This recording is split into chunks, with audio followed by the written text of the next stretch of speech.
பிரியமானவர்களே, ஆண்டவராகிய இயேசு கிறிஸ்துவின் இனிய நாமத்தில் உங்கள் ஒவ்வொருவருக்கும் எங்கள் அன்பின் வாழ்த்துக்கள். இன்றைக்கும் இந்த வேதமே மனமகிழ்ச்சி என்ற இந்த பைபிள் ஸ்டடி ப்ரோக்ராம் மூலமாக உங்களை சந்திப்பதில் எங்களுக்கு மிகுந்த மகிழ்ச்சி. ஒவ்வொரு வாரமும் ஒவ்வொரு காரியத்தை ஒவ்வொரு டாபிக்ல நம்ம டிஸ்கஸ் பண்றது ஆண்டவர் நம்மளுக்கு கொடுத்த கிருபை இல்லையா? நிறைய காரியங்களை கற்றுக் கொடுத்து வருகிறார். நிறைய நமக்குள்ள மாற்றத்தை ஆண்டவர் ஏற்படுத்தி வருகிறார். நிறைய பேர் இந்த பைபிள் மெடிடேஷனை நாங்கள் ஃபாலோ பண்றோம், நிறைய பேருக்கு ஃபார்வர்ட் பண்றோம், எங்களுக்கு மிகவும் ஆசீர்வாதமா இருக்கிறதுன்னு சொல்லி மெசேஜ் அனுப்பும்போது நமக்கு ரொம்ப சந்தோஷமா இருக்கிறது. உண்மையிலே நம்ம வேதத்தை நம்ம தியானிக்கும் பொழுது நமக்கு ரொம்ப சந்தோஷம். வேதமே நமக்கு மனமகிழ்ச்சி என்றெல்லாம் நம்ம வேதத்தில் பார்க்கும் பொழுது இது எவ்வளோ பெரிய ஒரு பாக்கியம் இல்லையா? குடும்பமாக தியானித்தோம், சபையாக தியானித்தோம். இப்போ ஆங்காங்கே எந்தெந்த இடத்துல இருக்கிறோமோ அந்த இடத்துல இருந்து நம்மோடு கூட ஒரு குழுவாக இணைந்து எல்லாரும் பைபிளை தியானிப்பது இது ஒரு வித்தியாசமான ஒரு அனுபவம்.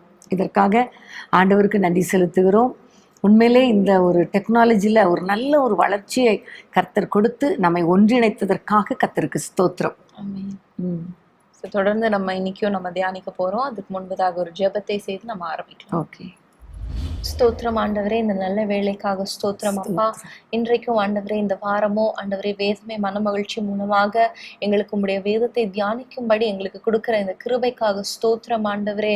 உமக்கு ஸ்தோத்திரம் ஆண்டவரே. ஆண்டவரே, உங்களுடைய வேதத்தை நாங்கள் வாசிக்காதபடிக்கு ஆண்டவரே எங்களுக்கு கிடைக்காதபடிக்கு அந்த ராக்காலம் வருவதற்கு முன்பதாக எங்களுக்கு இப்படிப்பட்ட சூழ்நிலைகளை இப்படிப்பட்ட ஆண்டவரே சிச்சுவேஷன்ஸை இப்படிப்பட்ட ஆப்பர்ச்சுனிட்டிஸை எங்களுக்கு ஏற்படுத்தி கொடுக்கறதற்காக ஸ்தோத்திரம் ஆண்டவரே. ஆண்டவரே, உங்களுடைய வசனம் பேதைகளையும் உணர்வுள்ளதாக்குகிறது என்ற வார்த்தையின்படி ஆண்டவரே எங்களை ஒவ்வொரு நாளும் உங்களுடைய வசனம் எங்களை உணர்த்தி ஆண்டவரை நடத்தி வருகிற உங்களுடைய கிருபைக்காக ஸ்தோத்திரம் ஆண்டவரே. இன்றைக்கும் ஆண்டவரே எங்கள் வாழ்க்கையில இருக்கிற ஆண்டவரே உமக்கு பிரியமில்லாத சுவாபங்களை எங்களுக்கு உணர்த்தும்படியாக நாங்கள் ஜெபிக்கிறோம் அப்பா. எங்களை முழுவதுமாக ஆண்டவரே உங்களுடைய பாதத்துல வைக்கிறோம், உங்களுடைய பாதபடி ஆக்குகிறோம் ஆண்டவரே. நீர் எங்களோடு பேசுங்க, நீர் எங்களோடு இடைப்படுவீராக என்று சொல்லி எங்களை முழுவதுமாக ஆண்டவரை ஒப்படைக்கிறோம். எங்களுடைய இருதயத்தின் கண்களை நீங்க திறந்தருளுங்கப்பா. உடைய வேதத்தின் அதிசயங்களை நீர் எங்களுக்கு காட்டுகிற கட்டளைகளை நீர் எங்களுக்கு வைத்திருக்கிற ஆசீர்வாதங்களை நாங்கள் பெற்றுக்கொள்ள அதன்படி நடக்க ஆண்டவரே எங்களுக்கு கிருபை தர வேண்டும் என்று நாங்கள் ஜெபிக்கிறோம். எங்களோடு பேசுவீராக, இயேசுவின் நாமத்தில் பிதாவே, ஆமென். ஆமென். இன்னைக்கு நம்ம என்ன டாபிக்ல வேதத்தை தியானம் பண்ணலாம்? ஸோ ஏற்கனவே நம்ம ஆபிரகாமை குறித்து நம்ம தியானித்தோம். அந்த கேரக்டர் ஸ்டடி பண்ணோம். அவருடைய கேரக்டர்ஸ், குணநலங்கள், நல்ல குணநலங்களையும் நம்ம பார்த்தோம், வேண்டாத தீய குணநலங்களையும் நம்ம பார்த்தோம். அதே போல அவருடைய மனைவி ஆகிய சாராளை குறித்து நம்ம இன்னைக்கு தியானிக்கலாம். ஓகே. சாராள் உண்மையிலே ஒரு பிளெஸட் உமன் தான். அப்போ அதை நம்ம தியானிக்கும் போது நமக்கு மிகவும் ஆசீர்வாதமாக இருக்கும். ஸோ சாராளை பற்றி சில காரியங்களை நான் இப்போ சொல்றேன். சாராள் ஆபிரகாமோட மனைவி. சாராய் என்று அழைக்கப்பட்ட சாராயை ஆண்டவர் சாராள் என்று அவர்களுக்கு பெயர் மாற்றி ஜாதிகளுக்கு தாய் அப்படிங்கிற அந்த பெயரை கொடுத்தார். சாராளுக்கு 90வது வயதுல அவங்க ஈசாக்கை பெற்றெடுக்கும்படி ஆண்டவர் கிருபையை பாராட்டினார். ஸோ ஈசாக்கு சாராளுக்கும் ஆபிரகாமுக்கும் பிறந்த வாக்குத்தத்தம் பண்ணப்பட்ட அந்த பிள்ளை. ஆமென். 90 வயதுல ஒரு குழந்தை பெற்றெடுப்பது என்பது ஒரு சாதாரணமான காரியம் கிடையாது. உண்மையிலே அது ஒரு பெரிய ஒரு கர்த்தருடைய ஆசீர்வாதம் தான். கர்த்தருடைய பலனால தான் அவள் பெற்றெடுத்தாள். ஆமென். சாராளை குறித்து ஆதி ஆகமத்துல மாத்திரமல்ல, பல நிருபங்கள்ல புதிய ஏற்பாட்டிலையும் அப்போஸ்தலர்கள் அவர்களை குறித்து குறிப்பிட்டிருக்காங்க. ஆமென். சாராளை குறித்து மெயினா சொல்லப்பட்ட காரியம் என்னன்னா, எபிரேயர் 11ஆம் அதிகாரத்துல விசுவாசிகளுடைய பட்டியல்ல சாராளுடைய பெயர் இருக்கு. அதுதான் ரொம்ப முக்கியமான ஒரு காரியம். ஜென்ரலா சாராளை குறித்து சொல்ல வேண்டுமானால், அவளுக்கு 90 வயதுல குழந்தை பிறந்தது. 127 வயது வரைக்கும் அவள் உயிர் வாழ்ந்தாள் என்று வேதத்துல நம்ம பார்க்கிறோம். சாராளை 127ஆம் வயதுல அவங்க இறக்கும் போது மக்பேலால அவங்களை அடக்கம் பண்ணாங்கன்னு பார்த்தோம். அதே இடத்துலதான் ஆபிரகாமையும் ஈசாக்கையும் அதே இடத்துலதான் அவங்களும் அடக்கம் பண்ணப்பட்டார்கள். ஆமென். அங்கதான் ரெபேக்காள், அப்புறம் யாக்கோபுடைய மனைவி லேயாள் எல்லாருமே அங்கதான் அடக்கம் பண்ணப்பட்டார்கள். அது அவங்களுடைய ஃபேமிலி கல்லறை பூமி மாதிரி. சாராளை குறித்து முதலாக நம்ம பார்க்கிறோம் ஆதியாகமம் 11ஆம் அதிகாரத்துல. தேராகுடைய வம்ச வரலாறுல ஆபிரகாமுடைய மனைவி ஆகிய சாராள் என்று எழுதப்பட்டிருக்கிறது. 30ஆம் வசனத்துல அவளுக்கு பிள்ளை இல்லாதிருந்தது என்று எழுதப்பட்டிருக்கிறது. ஸோ 12ஆம் அதிகாரத்துக்கு வரும் பொழுது ஆண்டவர் ஆபிரகாமை அழைத்த அந்த சம்பவத்தை பார்க்கிறோம். அழைத்த சம்பவம் 12ஆம் அதிகாரத்தில் முதல் வசனத்திலிருந்து நீ எல்லாவற்றையும் விட்டு விட்டு வா என்று சொல்லும் பொழுது அழகா சாராள் ஆபிரகாமோடு கூட இணைந்து புறப்பட்டு போனதை நம்ம பார்க்கிறோம். ஆபிரகாம் கர்த்தருக்கு கீழ்ப்படிந்தார், சாராள் கணவனுக்கு கீழ்ப்படிந்து அவள் புறப்பட்டு போனதை பார்க்கிறோம். ஸோ சாராளுடைய ஒரு ஸ்பெஷல் காரியம் என்ன, ஒரு நல்ல ஒரு குறிப்பிடத்தக்க ஒரு குவாலிட்டி என்ன அப்படின்னு பார்த்தா, அவள் தன்னுடைய கணவனுக்கு கீழ்ப்படிந்தது மாத்திரமல்ல, கணவனோடு கூட அவனை பின்பற்றினதை நம்ம பார்க்கிறோம். இன்னைக்கு நிறைய மனைவிகள் இருக்கிறாங்க, கணவருக்கு கீழ்ப்படுகிறாங்க, ஆனால் எல்லாவற்றிலும் கீழ்ப்படுகிறது உண்மையிலே அது சாராளுடைய ஒரு ஸ்பெஷல் காரியம். இதை தான் 1 பேதுரு 3ஆம் அதிகாரத்தில் நம்ம பார்க்கிறோம். சாராள் ஆபிரகாமை ஆண்டவனே என்று சொல்லி கீழ்ப்படிந்தாள் என்று பார்க்கிறோம் இல்லையா? இன்னைக்கு மை லார்ட் அப்படின்னு கூப்பிடாட்டாலும், ஆண்டவரேன்னு கூப்பிடாட்டாலும், நான் அடிக்கடி சொல்லுவேன், பெயர் சொல்லியாவது கூப்பிடாம இருக்கலாமே என்று. இன்னைக்கு நிறைய பேர் தன்னுடைய கணவனுக்கு கீழ்ப்படுகிறதும் குறைவுபடுகிறது, கணவனை மதிக்கிறதும் கிடையாது. ஒரு ரெவரன்ஸ் கொடுக்கணும், ஒரு மரியாதை கொடுக்கணும், அதுவும் கொடுக்கறது இல்லை. ஆனால் இந்த சாராளை குறித்து பார்க்கும் பொழுது ரொம்ப அழகா 1 பேதுரு 3ஆம் அதிகாரம் 5ஆம் 6ஆம் வசனத்துல ஆண்டவனே என்று சொல்லி கீழ்ப்படிந்திருந்தாள், கீழ்ப்படிந்து தன்னை அலங்கரித்தாள் என்று எழுதப்பட்டிருக்கிறது. ஸோ இந்த உலகத்துல இருக்கிற அலங்கரிப்பு அப்படின்னா நம்ம பொண்ணு வெள்ளி, தலையை பின்னுதல், பவுடர் போடுதல், இப்படி இதுதான் நம்ம அலங்கரிப்புன்னு நினைக்கிறோம். ஆனால் அப்படி இல்லை. கணவனுக்கு கீழ்ப்படுகிறதே ஒரு அலங்காரம். ஒரு மனைவிக்கு உரிய அலங்காரம் என்றாலே அது தன்னுடைய கணவனுக்கு கீழ்ப்படுகிறது தான். கணவனை மரியாதையாய் வைத்திருப்பது தான் பெண்ணுக்குரிய, மனைவிக்குரிய ஒரு அலங்காரம். ஸோ இன்றைக்கு அன்பான தேவனுடைய பிள்ளைகளே, குறிப்பாக சகோதரிகளே, உங்களுடைய கணவரை நீங்கள் கண்டிப்பாக கனம் பண்ணணும், கணவருக்கு கீழ்ப்படியணும். அவர் எங்கே போகிறாரோ எல்லா இடத்திலும் நீங்கள் அவரை பின்பற்றும் பொழுது ஆண்டவர் உங்களையும் அளவில்லாமல் ஆசீர்வதிப்பார், உங்களுடைய குடும்பத்தையும் ஆசீர்வதிப்பார், உங்களுடைய சந்ததியை பெருக பண்ணுவார். ஆமேன். வேதத்தில் பார்க்கும் பொழுது நிறைய இடங்கள்ல ஆண்டவர் மனைவிகளுக்கு சில கட்டளைகளை கொடுக்கும் பொழுது கீழ்ப்படிதலை தான் ஃபர்ஸ்ட் ரொம்ப வலியுறுத்துகிறார். ஒரு வசனத்தை நம்ம வாசிக்கலாம். எபேசியர் 5:22. மனைவிகளே கர்த்தருக்கு கீழ்ப்படுகிறது போல உங்கள் சொந்த புருஷருக்கும் கீழ்ப்படியுங்கள். இதே வசனத்தை தான் கொலோசையர் 3:18 நம்ம பார்க்கிறோம். மனைவிகளே கர்த்தருக்கு ஏற்கும்படி உங்கள் புருஷருக்கு கீழ்ப்படியுங்கள். அப்ப இதுல இருந்து நம்ம பார்க்கிறோம், கர்த்தருடைய ஒரு முக்கியமான ஒரு கட்டளை கணவருக்கு கீழ்ப்படியணும். சாராள் கீழ்ப்படிந்தாள் என்று நம்ம பார்க்கிறோம். அதே வேளையில ஆதியாகமம் 1ஆம் அதிகாரத்துல நம்ம ஏவாளை குறித்து பார்க்கும் பொழுது அவள் ஆண்டவருக்கும் கீழ்ப்படியல. கண்டிப்பா ஆதாம் தான் சொல்லியிருக்கணும்.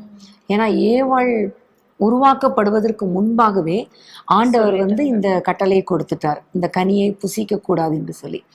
அப்போ ஆண்டவருடைய கட்டளை ஆதாம் மூலமாக தான் மனைவியாகிய ஏவாளுக்கு கிடைத்தது.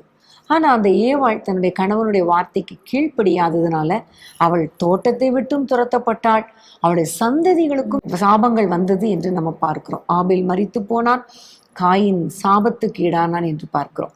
ஸோ இந்த நாட்கள்ல அன்பான சகோதரிகளே, உங்களுடைய கணவருக்கு கர்த்தருக்கு ஏற்றபடி நீங்க கீழ்ப்படிய வேண்டும் என்று கர்த்தர் எதிர்பார்க்கிறார். அதே வேளையில மனைவிகள் கீழ்ப்படியணும்னு சொல்லும் பொழுது கணவர்களுக்கும் ஆண்டவர் சில ஆலோசனைகளை கொடுத்திருக்கிறார். அதையும் நம்ம பார்க்கணும். ஆண்டவர் சொல்கிறார், அதே எபேசியர் 5ஆம் அதிகாரம் கொலோசியர் 3ஆம் அதிகாரத்துல மனைவிகளுக்கு கட்டளை கொடுத்துட்டு உடனே ஆண்டவர் புருஷர்களுக்கு சொல்கிற காரியம் என்ன தெரியுமா? புருஷர்களே உங்கள் மனைவிகளில் அன்பு கூறுங்கள். ஆமேன். எப்பவுமே கணவர்கள் மனைவியினிடத்துல அன்பு கூர்ந்தால் மனைவிகளுக்கு கீழ்ப்படுகிறது ஈஸியா இருக்கும். அன்பில்லாத கணவனுக்கு கீழ்ப்படிய கொஞ்சம் கஷ்டமா தான் இருக்கும். ஆனா கர்த்தர் சொன்னதுனால தேவனுடைய வார்த்தைக்கு கீழ்ப்படியணும். ஆனா அதே வேளையில கணவர்களே, நீங்க உங்க மனைவியினிடத்துல அன்பா இருந்து பாருங்களேன், கண்டிப்பா உங்களுடைய மனைவிகள் உங்களுக்கு ரொம்ப ஈஸியா கீழ்ப்படிவாங்க. ஆபிரகாம் ஒரு நல்ல கணவனாக, ஒரு அன்பான கணவனாக தன்னுடைய மனைவியையும் அரவணைத்து செல்லுகிற அளவுக்கு இருந்ததுனாலதான் சாராளும் ஈஸியா அவனோடு கூட இணைந்து புறப்பட்டு போனதை பார்க்கிறோம். ஸோ உங்களுடைய வாழ்க்கையில இந்த சாராளை நீங்க ஃபாலோ பண்ணணும். அதே போல சகோதரர்கள் ஆபிரகாமையும் நீங்க ஃபாலோ பண்ணணும். அடுத்ததாக ஒரு அருமையான ஒரு கேரக்டரிஸ்டிக் ஆஃப் சாரா என்னன்னு பார்த்தோம்னா, நம்ம ஆதியாகமம் 18ஆம் அதிகாரத்துல பார்க்கிறோம். ஆபிரகாமை தேடி ஒரு 3 புருஷர்கள் வராங்க. அவங்களுக்காக ஆபிரகாம் போய் சொல்லுகிறார் தன்னுடைய மனைவிட்ட, 3 படி மாவை எடுத்து பிசைந்து, இதுல மெல்லிய மாவை எடுத்து பிசைந்து அப்பம் சுடுங்க அப்படின்னு சொல்லும்போது அவங்க உடனடியாக அது செய்றாங்க. சோ நல்ல ஒரு பண்பு இல்லையா? தமிழர் பண்பு கூட சொல்லுவாங்க, விருந்தோம்பல். சோ அந்த ஒரு கேரக்டரிஸ்டிக் உடையவங்களா இருந்தாங்க. இன்னைக்கு நிறைய பெண்கள் யாராவது வர்றாங்க அப்படின்னா, அதுவும் நிறைய பேர் வர்றாங்க, 3 படி மாவு சப்பாத்தி சுடணும், இல்லைன்னா ஏதாவது செய்யணும், தோசை சுடணும்னா எவ்வளோ பயப்படுறாங்க, எவ்வளோ கஷ்டப்படுறாங்க இல்லையா? இன்னைக்கு அதுவும் பார்த்தீங்கன்னா கணவனுடைய வீட்டார் வந்தால் ரொம்ப கஷ்டம், தன்னுடைய குடும்பத்தினர் வந்தால் எல்லாம் நல்லா செஞ்சிருவாங்க, கணவனுடைய வீட்டாரோ விருந்தாட்களோ வந்துட்டா அவ்வளோ கஷ்டம். ஆனால் இந்த சாராள் 3 படி மாவு எடுத்து அப்பங்களாக சுட சொன்ன உடனே ஒரு மறுப்பும் சொல்லாமல், ஏன் இவ்வளோ சுடணுமா, 3 பேர் தானே வராங்க, இவ்வளோ சாப்பிட போகிறாங்களா அப்படிலாம் ஒன்றுமே கேட்கல, எல்லாத்தையும் கீழ்ப்படிந்ததை நம்ம பார்க்குறோம். இன்னும் சில பேர் இப்படிலாம் சண்டை போடுவாங்க, நான் கேள்விப்பட்டிருக்கேன். இந்த மாதிரி யாரை கேட்டு வர சொன்னீங்க வீட்டுக்கு சாப்பிட்றதுக்கு, யாரை கேட்டு உங்க அம்மாவை வர சொன்னீங்க அப்படின்லாம் சண்டை போடுவாங்கன்னு சொல்லி இங்க பார்க்கிறோம். ஆபிரகாம் வந்து சாராள் கிட்ட டிஸ்கஸ் பண்ணணும், ஒரு பெர்மிஷன் கூட கேட்கல. இந்த மாதிரி 3 பேரை நான் சாப்பாடு கொடுக்கறதுக்கு நான் வர சொல்றேன் அப்படின்னு ஒண்ணுமே கேட்கல. அவங்க 5ஆம் வசனத்துல நம்ம பார்த்தோம்னா, நீங்கள் உங்கள் இருதயங்களை திடப்படுத்த கொஞ்சம் அப்பம் கொண்டு வருகிறேன் என்று அவராகவே வந்து சொல்லி சாராள் கிட்ட வந்து அப்பத்தை செய் அப்படின்னு தான் சொல்லுகிறார். சோ அதையும் அவங்க வந்து உடனடியாக செய்கிறத நம்ம பார்க்கிறோம். ஏற்கனவே சாராளுக்குள்ள அந்த விருந்தோம்பல் குணம் இருந்ததுனாலதான் ஆபிரகாமால தைரியமா வாங்க சாப்பிட வாங்கன்னு கூப்பிட முடியுது இல்லையா? சாராளுடைய கேரக்டர் வித்தியாசமா இருந்துச்சுன்னா எங்க கூப்பிட போறாரு, மரத்தடியிலேயே உட்கார வச்சு அப்படியே அனுப்பியிருப்பாரு, இல்லைன்னா வேலைக்காரனை மட்டும் செய்ய சொல்லி அனுப்பியிருப்பாரு. ஸோ நல்ல ஒரு கேரக்டர் பார்க்குறோம் சாராள். அப்போ நிறைய நேரங்கள் பவுல் சொல்லும்போது, நீங்கள் எல்லாரும் நல்லா விருந்தோம்புங்க, அந்நியரை உபசரிக்க மறவாதீங்கள், இதனால் ஒரு சிலர் தேவதூதரையும் உபசரித்தது உண்டு என்று எழுதியிருக்கிறார். இங்கே கூட பார்த்தா இந்த 3 புருஷரும் சாதாரணமான புருஷர்கள் கிடையாது, தேவனால் அனுப்பப்பட்ட தூதர்கள். அதுதான் நம்ம அடுத்த அதிகாரத்தில் பார்க்கும் பொழுது அவர்கள் தூதர்கள் என்று சொல்லப்பட்டு இருக்கிறது.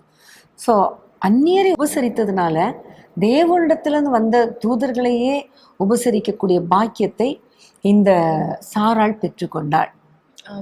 உண்மையிலே ஆண்டவர் சொல்லுகிறார், இந்த சிறியரில் ஒருவருக்கு எதை செய்தீர்களோ அதை எனக்கே செய்தீர்கள் என்று ஆண்டவர் சொல்லியிருக்கிறார். ஸோ இந்த நாட்கள்ல ஏழைகளுக்கு உதவணும், அந்நியரை உபசரிக்கணும், குறிப்பா குடும்பத்தினரை உபசரிக்கணும். குறிப்பா உங்களுடைய கணவன் குடும்பத்தினரை, சகோதரிகள் நீங்க அதிகமா நீங்க உபசரிங்க. நிச்சயமா கர்த்தர் உங்கள் குடும்பத்தை கர்த்தர் ஆசீர்வதிப்பார்.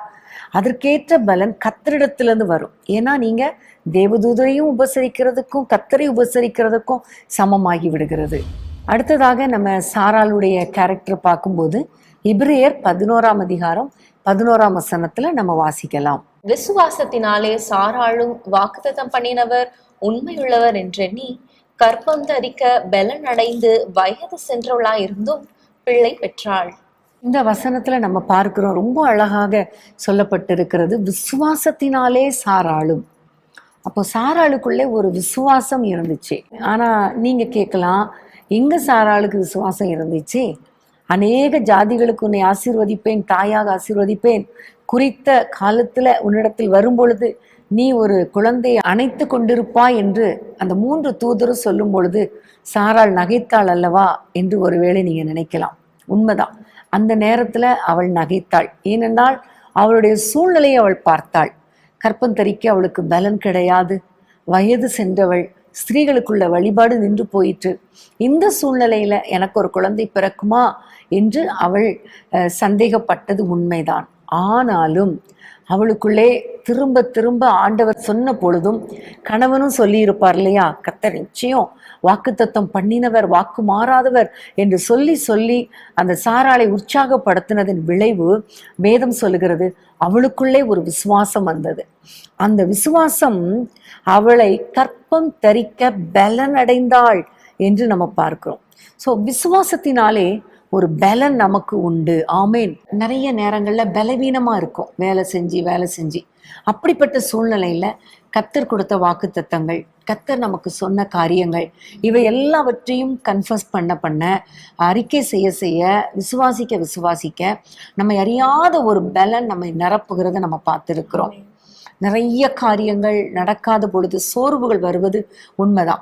சோர்வுகள் வந்த உடனே அந்த நேரத்துல பலனற்று போனது போல இருக்கும். ஆனா ஆண்டவருடைய வாக்கு தத்தங்களை நம்ம விசுவாசிக்கும் பொழுது, உரிமை பாராட்டும் பொழுது, அதை சொந்தமாக்கி கொள்ளும் பொழுது நம்ம எரியாத ஒரு பலன் நமக்குள்ளே இறங்கி வருகிறது. அதுதான் இந்த வசனம் சொல்லுகிறது. விசுவாசத்தினாலே சாராளும் வாக்குத்தத்தம் பண்ணினவர் உண்மை உள்ளவர் என்று எண்ணி, அவ இருதயத்துல என்றா, வாக்குத்தத்தம் பண்ணினவர் நிச்சயமா அற்புதங்களை செய்வார் என்று எண்ணி விசுவாசித்து கற்பம் தரிக்க பலனடைந்தாள். ஆமேன். அது மாத்திரமல்ல, ஒரு குழந்தையை அவள் பெற்றெடுத்தாள் 90 வயதுல. அதற்கு காரணம் அவளுக்குள்ள கிரியை செய்த விசுவாசம். சாராளுடைய விசுவாச வாழ்க்கையை பார்த்தா ரொம்ப ஒரு பெர்ஃபெக்டான ஒரு விசுவாச வாழ்க்கை கிடையாது இல்லையா? டவுட் பண்றாங்க, நகைக்கிறாங்க, இன்னும் ஆகாரை அவங்களுடைய வாழ்க்கையில கொண்டு வராங்க. ஆனாலும் கடைசி வரைக்கும் அவங்க ஆண்டவரை முழுமையா விட்டு விடல. திரும்ப அவங்களுக்கு நிறைய ஸ்ட்ரகிள்ஸ், அந்த விசுவாச அந்த வாழ்க்கையில நிறைய பரீட்சைகள், போராட்டங்கள் வந்தாலும் கடைசியில அந்த கோல் அவங்க அடைஞ்சிடுறாங்க. ஆண்டவர் வைத்த அந்த அந்த ஆசீர்வாதத்தை அவங்க சுதந்திரித்துக் கொள்கிறாங்க. ஸோ உங்க வாழ்க்கையில கூட அநேக நேரங்கள்ல ரொம்ப கஷ்டமா இருக்கிற சூழ்நிலையா இருக்கலாம். ஆண்டவரை நீங்க ஒருவேளை மறுதளிச்சிருக்கலாம், நீங்க நெகட்டிவான வேர்ட்ஸ் நீங்க பேசியிருக்கலாம், இதெல்லாம் நடக்காது அப்படிங்கிற ஒரு கன்க்ளூஷனுக்கு வந்திருக்கலாம். ஆனா இட்ஸ் நெவர் டூ லேட். திரும்பவும் ஆண்டவர் எனக்காக செய்வார் என்ற அந்த விசுவாசத்தோடு நீங்க எழும்பும் போது, காரியங்களை நீங்க செய்யும் போது நிச்சயமாக காரியங்களை ஆண்டவர் வாய்க்க பண்ணுவார். முதல்ல ஆண்டவர் உங்களுக்கு கொடுத்த வாக்கு தத்தங்களை பிடித்து கொள்ளுங்க. நிறைய வாக்கு தத்தங்களை உங்களுக்கு கொடுத்திருக்கிறார். ஆனா சூழ்நிலைகள் ஒருவேளை வித்தியாசமா இருக்கலாம். வயதாகி கொண்டே போகிறதே, நிறைய காரியங்கள், இதெல்லாம் எப்படி நடக்கும், இனிமே எப்படி எனக்கு வேலை கிடைக்கும், என்னுடைய வயது அந்த கரெக்டான அந்த ஏஜ் லிமிட் தாண்டி போய்விட்டதே, வேலை கிடைக்குமா, குழந்தை பிறக்குமா, திருமணம் நடக்குமா, இப்படியெல்லாம் பல சந்தேகங்கள் வரலாம். சூழ்நிலைகள் கம்ப்ளீட்டா வித்தியாசமா இருக்கலாம். ஆனா ஒன்னே ஒன்று மறந்துடாதீங்க, வாக்குத்தத்தம் பண்ணினவர் உண்மை உள்ளவர் என்று எண்ணி அந்த வாக்குத்தத்தங்களை விசுவாசித்து அதை அறிக்கை செய்து அதை உரிமையாக்கி கொள்ளும் பொழுது கண்டிப்பா அற்புதங்களை நீங்கள் சுதந்திரிப்பீங்க. ஆமென். ஞாபகத்துக்கு வருது, சின்ன வயசுல இருந்து நம்ம பார்த்தோம்னா ஒரு வீடு படம் வரைவோம் இல்லையா, பிளான் மாதிரி வரைவோம். வரைஞ்சி எல்லாம் போட்டு பிளான் வரைஞ்சி வச்சு அதுல கை வச்சு நம்ம ஜோம் பண்ணியிருக்கோம். நம்ம 4 பேருமே அதை வச்சு ஜோம் பண்ணி இருக்கிறது எனக்கு இப்போ ஞாபகத்துக்கு வருது. சின்ன வயசுலேருந்து அடிக்கடி நம்ம ஞாபகமாக ஜோம் பண்ணோம். ஒருவேளை அது தாமதித்தாலும் கர்த்தர் நிச்சயமா ஏற்ற நேரத்தில் அற்புதங்களை செய்வார். ஒருவேளை நீங்கள் கூட இப்படி ஒரு வேளை, ஆண்டவரே எங்களுக்கு இந்தந்த ஆசீர்வாதங்கள் வேண்டும் என்று பல நாட்களாக ஜெபம் பண்ணி கொண்டே இருக்கலாம். ஆன்லைன் ப்ரேயரில் சகோதரர் சொல்லுவாங்க இல்லையா, பேப்பரில் எழுதி வச்சு ஜோம் பண்ணுங்க. ஒரு சில டைமில் சில சமயங்களில் நம்ம சோர்ந்து போவோம் இல்லையா, எத்தனை முறை எழுதி வைக்கிறது, இன்னும் நடக்கலையே, ஒவ்வொரு வாரமும் தாண்டி போகுதே. அதே வேளையில் நிறைய பேர் சாட்சிகள் சொல்லுவாங்க, எங்களுக்கு இது நடந்துருச்சு, எழுதி வச்சு ஜெபம் பண்ணோம், அது நடந்துருச்சுன்னு சொல்லிட்டு. அதனால் நீங்கள் ஒருவேளை சோர்ந்து போயிருந்தாலும் நீங்கள் சோர்ந்து போகாதீங்க. விசுவாசத்தில் இன்னும் கொஞ்சம் ஸ்ட்ராங்காக இருங்க. நிச்சயமாக நீங்கள் எழுதி வச்ச காரியங்கள், உங்களுடைய மன விருப்பங்கள், உங்களுடைய ஆசைகள் எல்லாவற்றையும் நம்ம ஆண்டவர் நிறைவேற்றுவார். ஆமென். ஸோ அடுத்ததாக ஒரு அற்புதமான ஒரு குணநலம் என்னன்னு பாத்தீங்கன்னா, சாராள் ஆண்டவரை மகிமைப்படுத்துறாங்க. அந்த காரியத்தை நம்ம 21ஆம் அதிகாரம் 6ஆம் வசனத்துல வாசிக்கலாம். அப்பொழுது சாராள், தேவன் என்னை நகைக்க பண்ணினார், இதை கேட்கிற யாவரும் என்னோட கூட நகைப்பார்கள். இங்க நம்ம பார்க்கிறோம், ஆண்டவர் சொல்ற காரியத்தை பார்த்து நகைத்த சாராளை ஆண்டவர் என்னை நகைக்க பண்ணியிருக்கிறார் அப்படின்னு சொல்லி ஆண்டவருக்கு மகிமை செலுத்துகிற ஒரு ஸ்திரீயாக நம்ம பார்க்கிறோம். ஆண்டவர் அவங்களுக்கு அந்த ஆசீர்வாதத்தை, வாக்கு பண்ணின அந்த ஆசீர்வாதத்தை அவங்க வாழ்க்கையில கொடுக்கும் போது இப்படிப்பட்ட ஒரு வார்த்தையை சொல்லுகிறாங்க. இதே மாதிரிதான் அன்னாள் கூட சாமுவேல் பிறக்கும் போது ஆண்டவரை மகிமைப்படுத்துகிற ஒரு ஸ்திரீயாக காணப்பட்டாங்க. சோ அவங்களுடைய ஆசீர்வாதங்கள்ல, அவங்களுடைய உயர்வான நேரங்கள்ல அந்த உயர்வு ஆண்டவருக்கு, அந்த மகிமை ஆண்டவருக்கு அப்படின்னு ஆண்டவரை உயர்த்துகிற ஒரு ஒரு அருமையான ஒரு கேரக்டரா பாக்குறோம். ஆமென். மரியாள் கூட என் ஆத்துமா கர்த்தரை மகிமைப்படுத்துகிறது என்று சொல்லி ஆண்டவரை மகிமைப்படுத்தினதை நம்ம பார்க்கிறோம். ஆனா நிறைய பெண்கள் இந்த நாட்கள்ல பார்த்தா ஆண்டவர் ஒரு ஆசீர்வாதத்தை கொடுக்கும் பொழுது, ஆண்டவர் எனக்கு அற்புதங்களை செய்தார், ஆண்டவர் என்னை மகிழ பண்ணினார் அப்படின்னு சொல்றதுக்கு பதிலா, நான் கட்டின வீடு என்னுடைய பிரயாசத்தினால, என்னுடைய ஜெபத்தினால, என்னுடைய உபவாசத்தினால, என்னுடைய குடும்பத்தினால, என்னுடைய உழைப்பினால, என்னுடைய பணத்தினால, இப்படி தன்னையே பெருமை பாராட்டுறதை நம்ம பார்க்கிறோம். நிறைய பேர், இன்னைக்கு நான் நிறைய பேர் பார்த்துருக்கிறேன். ஆனா ஒரே ஒரு காரியம், ஆண்டவரை எப்பொழுதுமே நம்ம மகிமைப்படுத்தணும். ஏன்னா ஆண்டவர் சொல்லுகிறார், என்னை கனம் பண்ணுகிறவனை நானும் கனம் பண்ணுவேன். ஆமென். அப்ப ஆண்டவரை நம்ம கனம் பண்ண ஆண்டவர் நம்மளை உயர்த்திட்டே போவார். ஆனா அதே வேளையில நம்மளை பெருமைப்படுத்த அன்னைக்கு நேபுகாத் நேச்சார் அந்த அரண்மனையை பார்த்து, நான் கட்டின மகா பெரிய பாபிலோன் அல்லவா அப்படி சொன்ன உடனே தள்ளப்பட்டார். அதனால பெருமையே இருக்கக்கூடாது, நம்மளை நாமளே பெருமைப்படுத்தி கொள்ளக்கூடாது, கர்த்தரை மகிமைப்படுத்தணும் எல்லா சூழ்நிலையிலும். பிரியமானவர்களே, இன்றைக்கும் ஆபிரகாமுடைய மனைவி ஆகிய சாராளை குறித்து நம்ம பார்த்து கொண்டிருக்கிறோம். இவ்வளவு நேரம் சாராளுடைய நல்ல குணங்களை பார்த்தோம். அடுத்ததாக சாராளிடம் இருந்த தேவையில்லாத குணங்கள், தீய குணங்கள் என்னென்ன இருந்தது அப்படிங்கிறத நம்ம தொடர்ந்து தியானிக்கலாம். அதற்கு முன்பதாக ஒரு சிறிய இடைவேளை.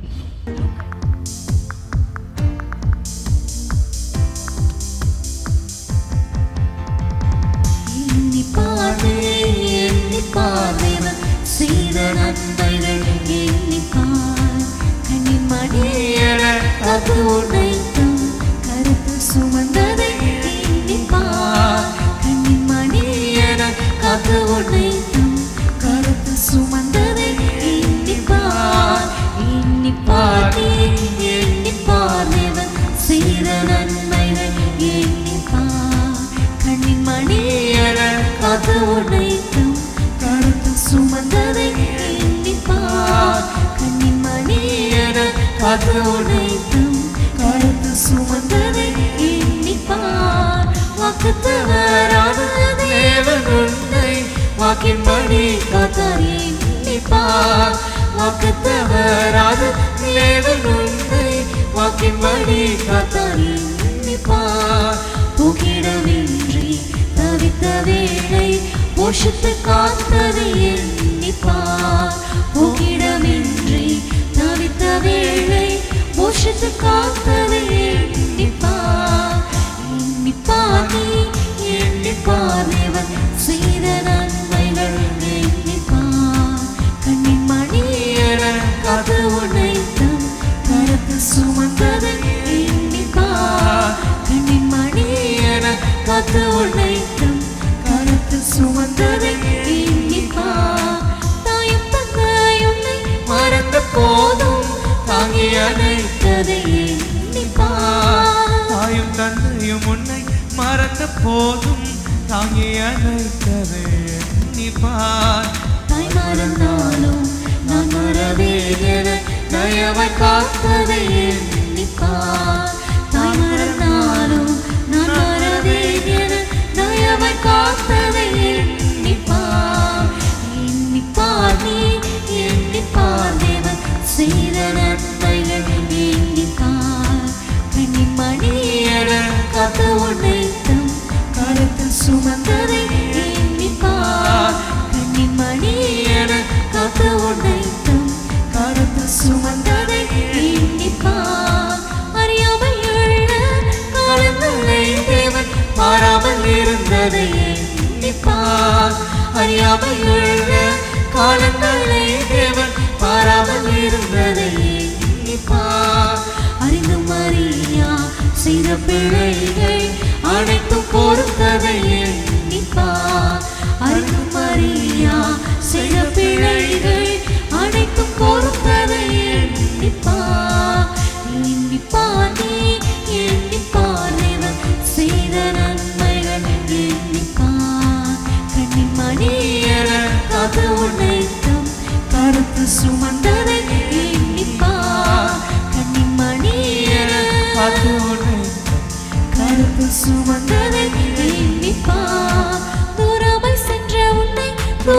சுமந்து மந்தையில் சேர்த்ததை எண்ணிப்பார். தூரமாய் சென்ற உன்னை தூக்கி சுமந்து மந்தையில் சேர்த்ததை எண்ணிப்பார். ஆரங்கள் சூட்டி அலங்கரித்து ஆலயமாக்கினார் எண்ணிப்பார். ஆரங்கள் சூட்டி அலங்கரித்து ஆலயமாக்கினார் எண்ணிப்பார். எண்ணிப்பார் நீ எண்ணிப்பார் தேவன் செய்த நன்மைகள் எண்ணிப்பார். கண்ணின் மணியன காத்து உன்னை கருத்தில் சுமந்ததை எண்ணிப்பார். கண்ணின் மணியன காத்து உன்னை தம் கருத்தில் சுமந்ததை எண்ணிப்பார்.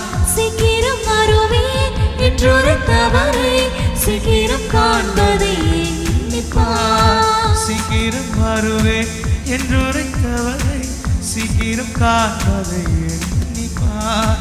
துயரங்கள் நீக்கி கண்ணீர் துடைத்து தாம் மார்போடு அணைப்பதை எண்ணிப்பார். துயரங்கள் நீக்கி கண்ணீர் துடைத்து தாம் மார்போடு அணைப்பதை எண்ணிப்பார். எண்ணிப்பார் நீ எண்ணிப்பார் தேவன் செய்த நன்மைகள் எண்ணிப்பார். கண்ணின் மணியன காத்து உன்னை தம் கருத்து சுமந்ததை எண்ணிப்பார். கண்ணின் மணியன காத்து உன்னை தம் கருத்து சுமந்ததை எண்ணிப்பார். கண்ணின் மணியன காத்து உன்னை கருத்து சுமந்ததை எண்ணிப்பார். கண்ணின் மணியன காத்து உன்னை தம் கருத்து சுமந்ததை எண்ணிப்பார். பிரியமானவர்களே, மீண்டும் வேதமே மனமகிழ்ச்சியில உங்களை வரவேற்கிறோம். இன்றைக்கும் நம்ம சாராளை குறித்து நம்ம தியானித்து கொண்டிருக்கிறோம். ஜாதிகளின் தாயாகிய சாராள், விசுவாச தாயாகிய சாராளை குறித்து தியானித்து கொண்டிருக்கிறோம். இவ்வளவு நேரம் நம்ம சாராளின் நல்ல குணங்கள் என்னென்ன இருந்தது அப்படின்றத நம்ம பார்த்தோம். முதலாவது, சாராள் தன்னுடைய புருஷனுக்கும் ஆண்டவருக்கு கீழ்ப்படுகிறது போல தன்னுடைய புருஷனுக்கும் கீழ்ப்படுகிற ஒரு நல்ல மனைவியா இருந்தாங்க நம்ம பார்த்தோம். இரண்டாவதாக, அவங்க இடத்துல வந்தவங்களை நல்ல உபசரிக்கிறவங்களா இருந்தாங்க நம்ம பார்த்தோம். மூன்றாவதாக நம்ம பார்த்தோம், அவங்க விசுவாசத்துல அவங்க வல்லவங்களா இருந்தாங்க அப்படின்றத பார்த்தோம். நான்காவதாக, ஆண்டவரை மகிமைப்படுத்துகிற ஒரு ஸ்திரீயா இருந்தாங்க என்பதை நம்ம பார்த்தோம். அடுத்ததாக, சாராளிடம் இருந்த பேட் குவாலிட்டிஸ், என்னென்ன தீய குணங்கள், தேவையில்லாத சுவாபங்கள் என்னென்ன இருந்தது நம்ம பார்க்கலாம். பிரியமானவர்களே, சாராளிடம் இருந்த தேவையில்லாத ஒரு தீய சுவாபம் என்ன அப்படின்னு பாத்தீங்கன்னா, அவங்க பொய் சொல்கிறதுல ஒருமனப்பட்டாங்க. எப்படி ஆண்டவருடைய வார்த்தையில கீழ்ப்படுகிறதுல அவங்க கரெக்டா இருந்தாங்களோ, அதே போல ஆபிரகாமுடைய வார்த்தையும் கீழ்ப்படுகிறதுல கரெக்டா இருந்தாங்க. ஆனா அது நல்ல வார்த்தை இல்ல, அது ஒரு பொய் சொல்கிற ஒரு காரியமாய் காணப்பட்டு இருந்தது. இதை குறித்து நம்ம ஆதியாகமம் 12:13 நம்ம வாசிக்கலாம். ஆகையால் உன் நிமித்தம் எனக்கு நன்மை உண்டாகும்படிக்கு உன்னாலே என் உயிர் பிழைக்கும்படிக்கும் நீ உன்னை என் சகோதரி என்று சொல் என்றான். சோ இந்த சம்பவம் நம்ம எல்லாருக்குமே தெரியும். ஆபிரகாம் பிரயாணப்பட்டு அப்படியே எகிப்துக்கு வரும்போது அங்க பார்வோன் இடத்துல நீ என்னை என்னோட சகோதரி நீ அப்படின்னு சொல்லு, அப்பதான் நான் காப்பாத்தப்படுவேன் அப்படின்றதுக்காக அவர் சொல்லுகிறார். அதே போல அவங்க சொல்றாங்க. சோ இங்க ஒரு தீய காரியம், அதாவது பொய் சொல்லுகிறது. ஆண்டவருடைய கட்டளைகள்ல ஒண்ணு பொய் சொல்லாதிருப்பாயாக, இல்லையா?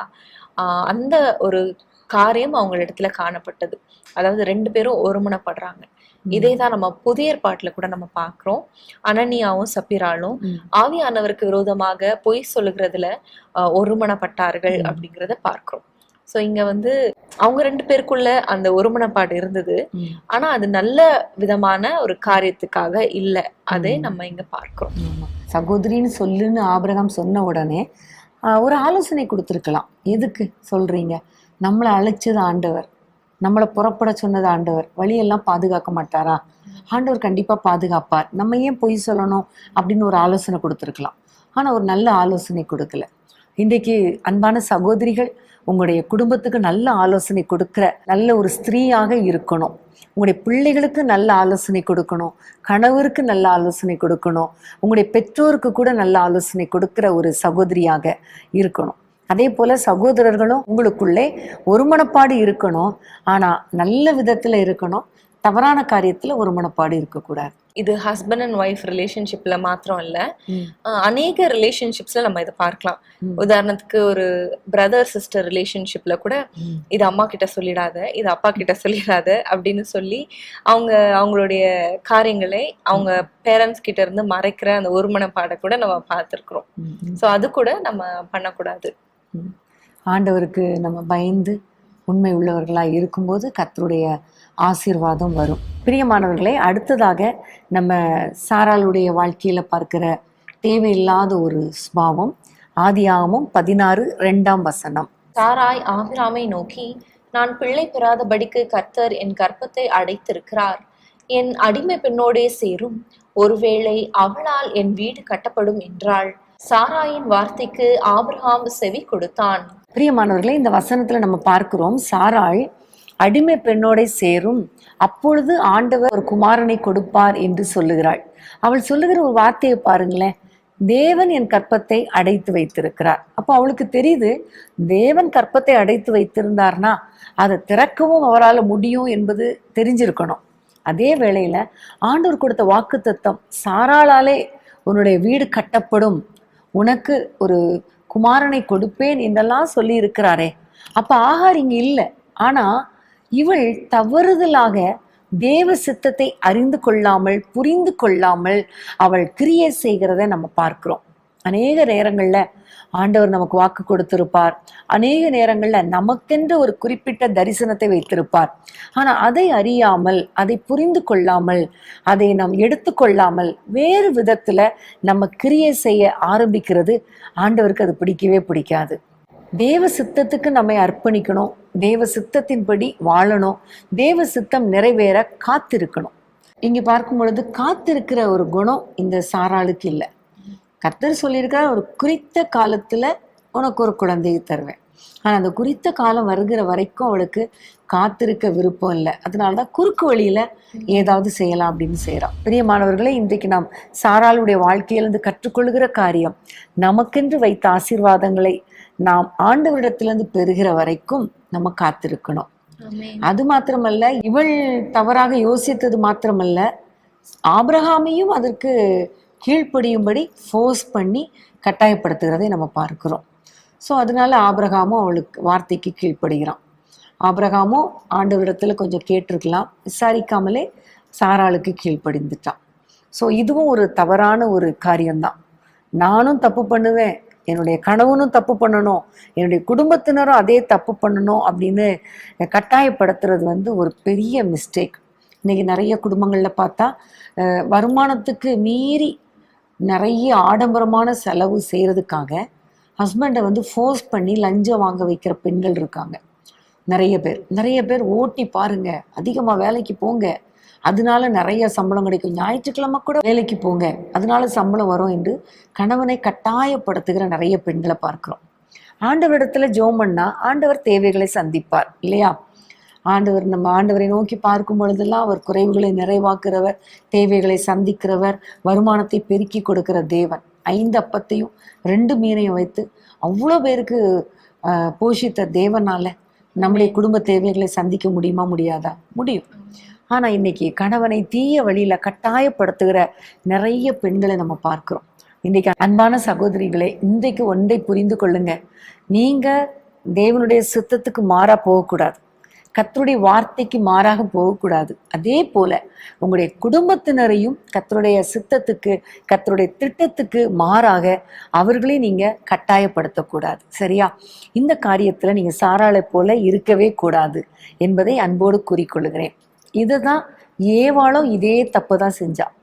அவள் பறித்து புசித்தாள், சரி அதோட விட்டுருக்கலாம். ஆனா அப்படி இல்லை, ஆதாம் இடத்துலையும் கொடுத்து அவனையும் புசிக்க வைத்ததை நம்ம பார்க்கிறோம்.